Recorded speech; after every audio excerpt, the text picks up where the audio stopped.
Last government లో జరుగుతున్న అక్రమాలు ఒక్కొక్కటి బయటకు వస్తున్నాయి. ముంబై మోడల్ ని కూడా వాళ్ళ ఫ్యామిలీని కూడా వేధించారు. అందులో బలవంతంగా ఐపీఎస్ ని కూడా ఇన్వాల్వ్ చేసి గవర్నమెంట్ లో కీలకమైనటువంటి వ్యక్తులు కార్యకలాపాలు చేశారన్న ఒక ప్రచారం కూడా జరుగుతుంది సార్. ఇది మీ దృష్టికి వచ్చిందా? వస్తే అలాంటి చర్యలు ఉండిపోతున్నాయి సార్.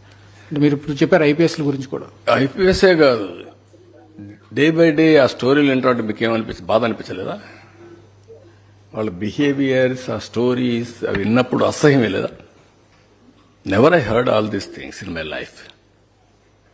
ఇన్ పాలిటిక్స్ ఎప్పుడో ఒక చిన్న ఇది వస్తే అది పెద్ద స్కాండల్ గా ఊహించుకున్నాం ఒకప్పుడు. ఇప్పుడు యూజువల్ అయిపోయినాయి. పార్టీలు మాట్లాడరు, ఆ పార్టీ ప్రెసిడెంట్ మాట్లాడరు. ఏం నాకు చిన్న ఈరోజు నిన్న మా వాళ్ళు ఏదో చిన్న పనులు చేశారంటే I'm very serious about it.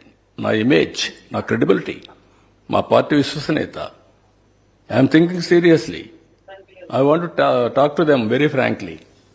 I want to guide them, or otherwise I want to be very firm. అలాంటివి నేను ఆలోచిస్తుంటే ఇన్ని జరుగుతా ఉంటే మాట్లాడరా మీరు? అంటే ఏంటి మీ ప్రవర్తన? ఈ రాష్ట్రం ఏంటి?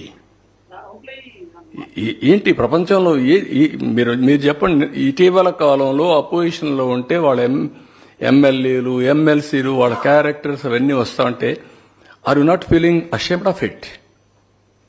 మీకు అనిపించలేదా ఇక్కడుండే లీడర్స్ మిమ్మల్ని అడుగుతున్న మీడియాని? Is it the way running political parties? మనం మోడల్సా? మనం ఆదర్శమా?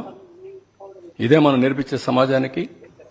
మొన్నటి వరకు వీళ్ళు చేసిన దౌర్భాగ్యం గంజాయి వెంటాడతా ఉంది మమ్మల్ని. ఇంకా దాన్ని ఎట్ట తీసేయాలి నేను అప్పుడే ఎలక్షన్ ముందే చెప్పాను. ఇక్కడ అన్ని సమస్యలు నేను కొట్టగలుగుతాను, కానీ గంజాయిని తీసేయడం మాత్రం టైం పడుతుంది. ఎందుకంటే ఒకసారి అడిక్ట్ అయిపోయిన తర్వాత గంజాయికి అంత ఈజీ కాదు అని చెప్పాను. ఏంటి ఆ నెట్వర్క్? ఏంటి భయంకరమైన నెట్వర్కా? ఎక్కడొస్తాడు, ఎవడు తెస్తాడు, ఎవడమ్ముతాడు ఎవడికి తెలియదు. ఒక భయంకరమైనటువంటి నెట్వర్క్ క్రియేట్ చేసి రాష్ట్రాన్ని గంజాయి మత్తులో సుడిగుండంలో నెట్టేసే పరిస్థితికి వచ్చారు. దాన్ని చూస్తే బాధ, ఆవేదన. కానీ వాట్ కెన్ వి డూ? అంత ఈజీగా ఉండదు. సరే, లిక్కర్ అంటే, మద్యం అంటే నేను కొట్టగలిగాను, దాన్ని కూడా సమర్థించుకుంటారు. బుద్ధి జ్ఞానం లేకపోతే ఎక్కడా లేని పాలసీస్ మీరు తేవడం ఏంటే? ఎవడిచ్చాడా మీకు అధికారం మీ బ్రాండ్ మీరు తయారు చేయడానికి? There is a national brands, there is international brands, there are companies over a decades, centuries they are in that profession. ఉండో తీసుకొస్తావు, ఏదో బ్రాండ్ పెడతావు, ఏదో చేస్తావు, కలుపుతావు. అంటే మొలాసెస్ కలిపేసి ఇచ్చేస్తే లిక్కర్ అయిపోతుందా? దానికి స్టాండర్డ్స్ లేవా? చాలా దారుణం. అంటే లెక్కలేనితనం అన్నమాట. మేము ఏమైనా చేస్తాం, అడిగితే ఎదురుదాడి చేస్తాం, పేపర్లో రాయిపిస్తాం, లేకుంటే మా సాక్షి న్యూస్లో చూపిస్తాం, మా బ్లూ మీడియా ఉంది వాళ్ళు కూడా వేస్తాం. ఏంటి మీకు వాల్యూస్ లేకపోతే ఎట్లాంటివన్నీ? ఓకే, రాజకీయాలు different. You may like my ideas, my ideology, you may not like, but there is a policy, there is some ethics.